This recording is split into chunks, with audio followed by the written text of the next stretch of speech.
Dans les entrailles bouillonnantes de Zara City, une métropole ouest-africaine où les rêves se noient dans l'asphalte craquelé et où les marchés nocturnes puent la sueur et la poudre, deux gangs rivaux régnaient en maître.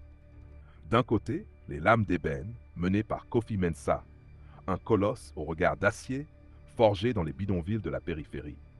De l'autre, les Serpents de Feu, dirigés par Malik Touré, un stratège rusé aux cicatrices qui racontait des guerres oubliées.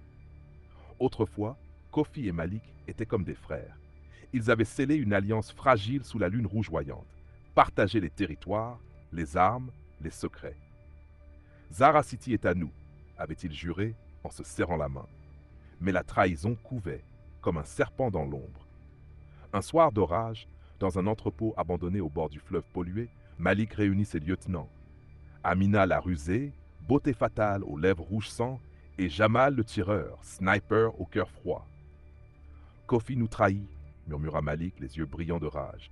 Il veut tout le marché des diamants volés et nous vendre aux flics corrompus. Ce soir, on frappe les premiers. Amina sourit carnassière. Invitons-la à un festin de paix, et là on l'enterre. La nuit suivante, dans un club clandestin au cœur du quartier des Néons, Kofi arriva avec sa garde rapprochée. Lamine le sage, son second fidèle, et Fatou la guerrière, sa sœur adoptive, une amazone aux dreadlocks ornés de perles. À notre alliance éternelle, lança Malik en levant son verre, un sourire faux collé au visage. Les danses battaient leur plein, la fumée d'encens montait en volute, et puis le premier coup de feu claqua. Jamal, embusqué sur le toit, abattit Lamine d'une balle en pleine tête. Le sang gicla sur les murs graffités. Le chaos explosa. « Traître !» rugit Kofi en dégainant sa machette forgée dans les feux ancestraux. Fatou bondit, fracassant le crâne d'un serpent de feu d'un coup de poing magistral. Amina planta son poignard dans le dos d'un garde. Les corps tombaient, les cris déchiraient la nuit. Malik éclata de rire, pistolet fumant. « Tu croyais m'avoir, Kofi ? C'est toi qui tombes ce soir. » Kofi, blessé à l'épaule, parvint à s'échapper dans les ruelles labyrinthiques, Fatou couvrant sa fuite. « Vous paierez tous, jura-t-il, le sang coulant sur sa chemise déchirée. » La vengeance devint un cyclone. La nuit suivante, les Lames d'ébène lancèrent l'assaut sur l'hôtel délabré qui servait de forteresse aux serpents de feu. Grenades artisanales, fusillades interminables. Les explosions secouèrent Zara City entière. Amina tomba la première, criblée de balles par Fatou. Malik, piégé dans sa suite luxueuse, chargea comme un taureau enragé. Le duel final eut lieu sur le toit, sous une pluie torrentielle qui lavait le sang sans laver la haine.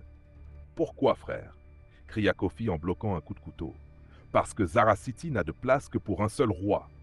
hurla Malik, les yeux fous. Lames et poings s'entrechoquèrent. Kofi désarma Malik, le plaqua au sol, mais hésita une seconde de trop. Malik attrapa une arme cachée et tira. La balle effleura Kofi. Fatou surgit et logea une balle parfaite entre les yeux de Malik.